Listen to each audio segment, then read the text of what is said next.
How much would you have made if you would have invested $100,000 in Google, back when it was just getting started? That's exactly what David Sheraton did, and today his net worth is over $6 billion. That's probably one of the best investments ever. However, not everyone gets such a chance to become a billionaire. Not everyone has an extra 100 grand to throw into another startup.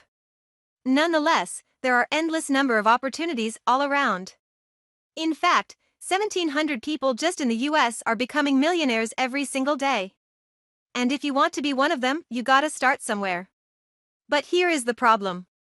40% of Americans can't even cover an unexpected $1,000 bill, because they are just living paycheck to paycheck. So most people can't even pull out $1,000 to invest. But $100? Easy, right? Almost everyone can afford that.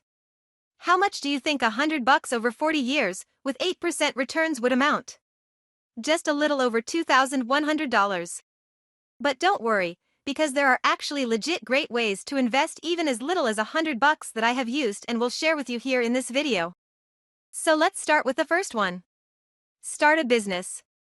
I know that it sounds cliche, because to start a business, it seems like you clearly need much more than $100.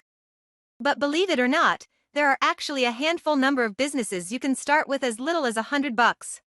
The problem is that, when we think of starting a business, we imagine big businesses and ignore all the small ones that are much easier to start. You can buy a lawnmower for $100, for example, and start a side business cutting your neighbor's grass. In fact, I started this YouTube channel with just $100. I realized that most YouTubers just share their ideas and experiences, even the most successful ones started with almost nothing. So I said to myself, I have a lot of ideas too, how about I start sharing them with the world? Let's see how that goes. I ordered a microphone for a little over $100 and started making videos. You don't necessarily have to start a YouTube channel. There are endless number of online businesses that do not require a lot of capital. Let's say you are good at playing a guitar or violin, you can find someone who can help you with shooting and editing it for as little as $100. Turn it into an online course and sell it online. And if it turns out to be successful, you can slowly turn it into a legitimate business. We are lucky to be live in this age, because no matter where you are in the world, pretty much everyone has internet. So this is probably a great option for most people. Number 2, trade some stocks. A lot of people keep watching videos or read about the stock market, hoping to start investing one day. If you haven't bought a single stock, the world of the stock market is probably quite ambitious to you. When you actually get in and start, a lot of things start getting clear. Reading and watching videos about the stock market is one thing, and investing or trading is something else. What seems so obvious in theory isn't that easy in practice. We have created another video titled Stock Investing for Beginners. You can find the link to this video in the description below. When you buy a stock and it goes down right in front of your eyes, your brain stops working and your emotions get in charge. All that will be in your mind is to minimize losses. That's when you really learn. The point isn't to turn that $100 into 1,000, but to experience the market. Because when you are trading with real money, you will be much more careful and cautious, since your money is at stake. It's actually fun to look for the right company to throw your money in. You will read about many different companies, analyze their financial statements, figure out if their price is undervalued or overvalued, and then make up your mind if this company worth your money or not. This experience is totally worth it even if you lose $100. In fact, if you decide to invest a larger amount, you will at least know how the market works. Number 3. Invest in books. I grew up watching my parents live paycheck to paycheck and struggle financially. And I promised myself that when I grow up, I am not gonna live like that. But the problem was that I didn't know how to do that. My parents told me that if I keep getting good grades, I will find a good job when I grow up and I won't have to worry about money.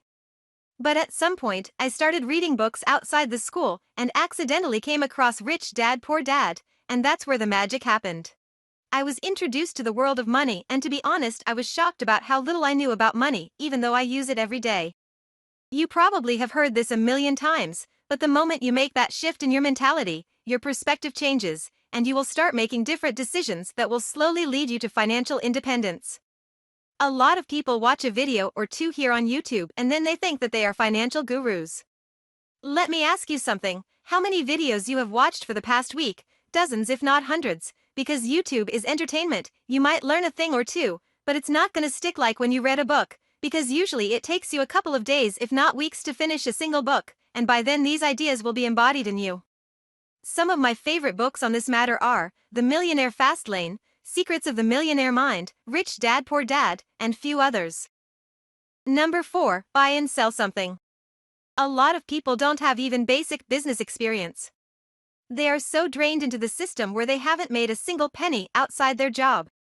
So, when you tell them to start a business, they keep postponing it because it's a strange world for them.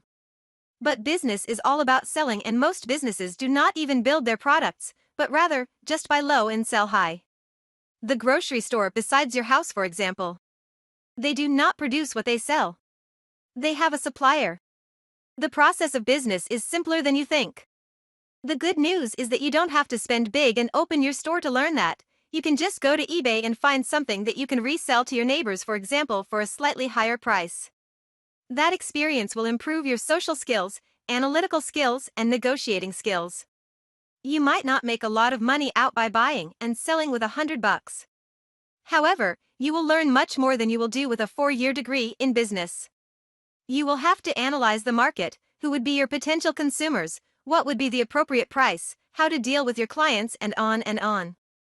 In fact, there are actually people who make a living out of these. But if you think that's not for you, here is another idea. Number 5. Learn a valuable skill. What you can also do is to use that $100 to learn a skill that will earn much more later on. This is probably the best option if you are struggling financially or looking for a side hustle. You can invest in a social media course. Every business is now looking for someone who actually understands how these algorithms work.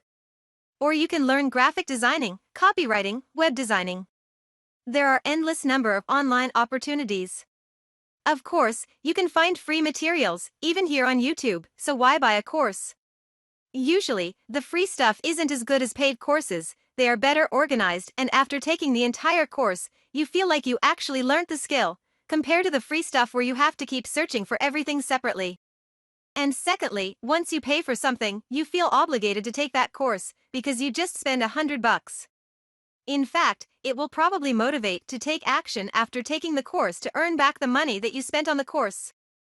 In conclusion, $100 isn't a lot of money, and you can't do much with it, so all the options we discussed in this video are more about educating yourself, stepping up your business and analytical skills, and getting valuable experience that will pay back in the long run. But now, it's your turn. How or where would you invest your first $100? Thanks for watching and see you next time.